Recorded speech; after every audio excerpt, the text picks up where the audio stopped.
Ikaduhang Timoteo, Kapitulo 4. Sa atubangan sa Dios ug ni Kristo Jesus, nga maoy maghukom sa tanang tao, buhi o patay, tungod kay mubalik man siya aron paghari.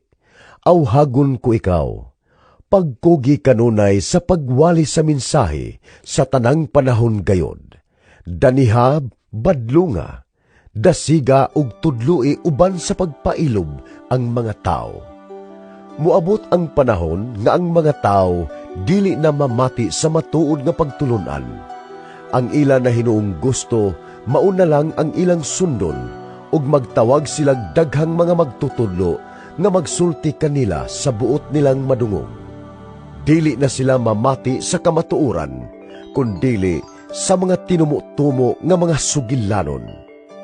Apan kinahanglan nga magpugong ka kanunay sa imong kaugalingon. Antusa ang mga kasakitan, buhata ang katungdanan sa usa ka magwawali sa maayong balita, ug tumana ang imong buluhaton ingon nga sulugoon sa Dios. Kay